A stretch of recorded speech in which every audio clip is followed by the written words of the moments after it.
I want to give a shout out to our new sponsor here on the channel, Prize Picks. If you want to add some excitement to this football season, Prize Picks is the best way to do it. I've been crushing it already this year. It's super easy. You just pick 2 or more players, choose if they'll go for more or less on their projected stats, and boom, place your entry. It's super simple and fast. Lock in your picks in less than 60 seconds. And to play, I have just the deal for you guys. When you sign up with Prize Picks, use code DOUBLEMOVE. You'll get a guaranteed $50 when you play just $5 in lineups. Plus, get the special Caleb Williams promo running right now. If he throws for just half a yard, you're good to go. So go to prizepicks.com or download the app and use my code DOUBLEMOVE to claim your $50. Thank you to Prize Picks for sponsoring the channel. Now, let's get into the video.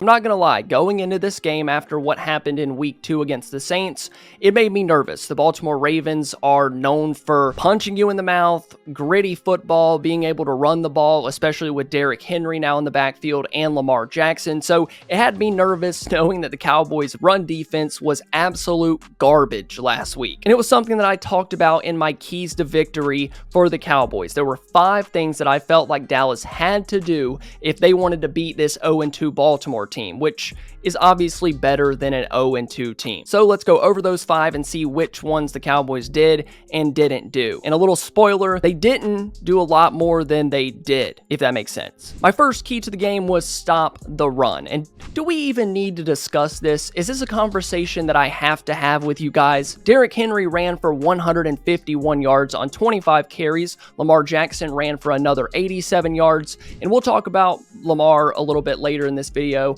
when we get to our second key. But to speak objectively here, no bias from me, I can say that the Cowboys, in fact, did not stop the run. Actually, they did a lot less than stop the run. They didn't even put up a fight to try and slow down anything that Baltimore was doing on the ground, especially early in the game. It looked identical to what we saw last week against the Saints. Like I said, at least early in the game. Henry was running wild, explosive play after explosive play. Lamar had a few nice carries on some read option stuff, power runs with a quarterback on 3rd and 6. That just tells you right there that the Ravens did not respect your run defense. I even said in my preview video, if Baltimore can run the ball at will, it's going to make Lamar even harder to stop on those read option plays and play action. All around, it was an abysmal performance from that defense. Do you guys think that I'll ever see a Cowboys defense that can stop the run in my lifetime? Will I see a Dallas defense that doesn't get pummeled by the run every single game by a competent team? It's not looking great right now. Maybe in the next 50 or so years it'll be possible, but it's not going to be with this 2024 defense and those linebackers and those defensive tackles. That's 2 weeks in a row with garbage effort, garbage scheme, and garbage tackling.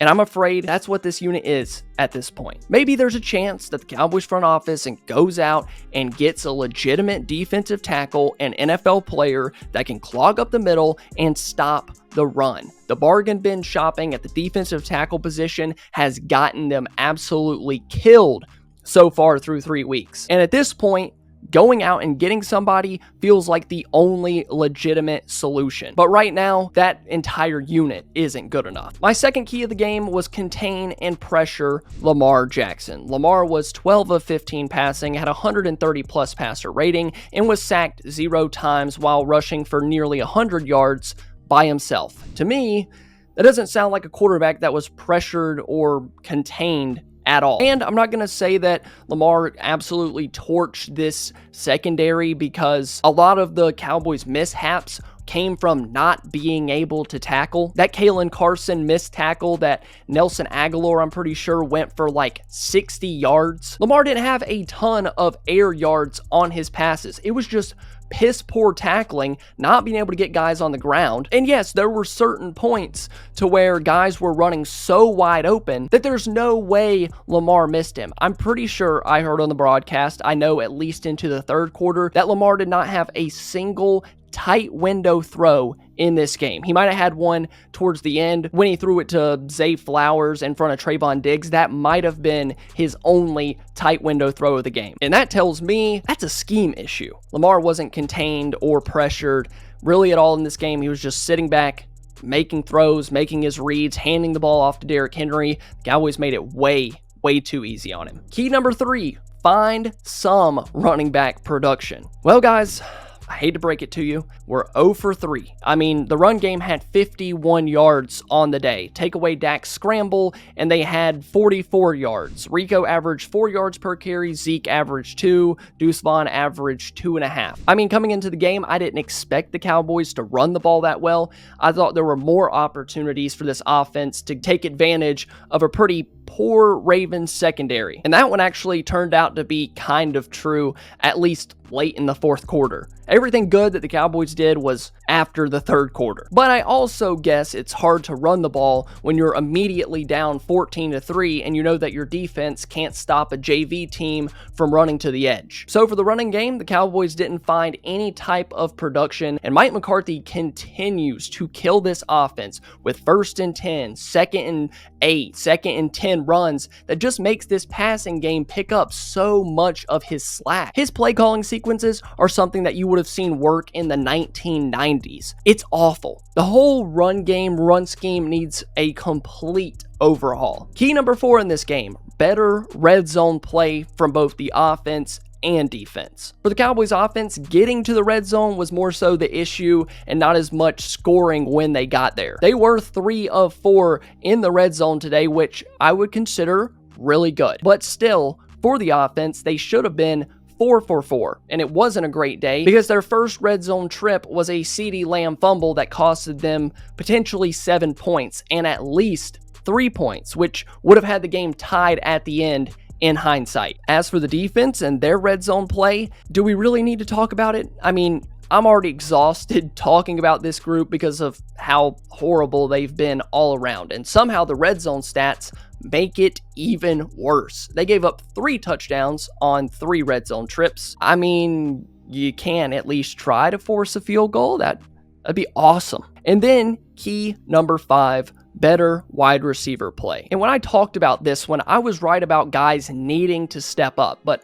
I wasn't expecting to be talking about CeeDee Lamb after this game was over and how bad of a day he actually had. I thought Tolbert and Brooks kinda had their moments in this game. We'll have to go back and watch the film on who was getting open and who wasn't, but the most glaring problem with the Cowboys wide receiver room today was CeeDee Lamb. I don't know how anybody could object that. He had 7 targets, 4 catches, and the fumble that we talked about just a minute ago. His play was just a confidence and momentum killer every single time the Cowboys threw him the ball because the body language was so bad. It was so horrible. You're frustrated. The game feels out of reach. But dude, you gotta make other people feel like you got their back a little bit, like this is a team effort. You can't sit over there and pout because you're not having a good game when the offense is starting to cook a little bit. And that poor body language, which I'm pretty sure they mentioned on the broadcast, started bleeding into his play because down the stretch, he wasn't good. So one guy I expected to take advantage of this Ravens secondary wasn't good. The Cowboys needed their best wide receiver today, and I think he let them down big time. I can sit here all day long and say that the wide receiver room needs to be better, Dak needs to be better, Mike McCarthy sucks at play calling, Rico and Zeke aren't getting the job done, but in reality, you shouldn't have to ask your offense to score 35 points every single game, and the defense is giving up way too much on the ground, through the air, and they can't fight their way out of a wet paper bag. Sure, it got better at the end of today's game, but that still doesn't give me a whole lot of confidence after seeing what happened the first 3 quarters. You've shown us who you are for 7 quarters. I'm not going to buy that you're a completely changed unit by the 8th quarter. The defense has to be better. Yes, Dak has to be better. Wide receiver, CeeDee Lamb, Micah, everybody needs to. But Mike Zimmer, Mike McCarthy, Jerry Jones, somebody has got to figure this out. Go out and get a defensive tackle. Go get a linebacker. Go do something because right now, this team is not good enough on defense. Now that we got all of that out of the way, thank you guys so much for watching. Plenty of videos coming this week. The Cowboys play the Giants on Thursday Night Football. We're probably going to do a film review session tomorrow on Monday, along with another video on what needs to happen with this Cowboys team. Thank you guys so much for watching. I know, awful game. At least the Cowboys kind of made a comeback towards the end there. But I know you all are as pissed off as I am, so I really appreciate you for watching. I love you all, and I'll see you tomorrow. Bye.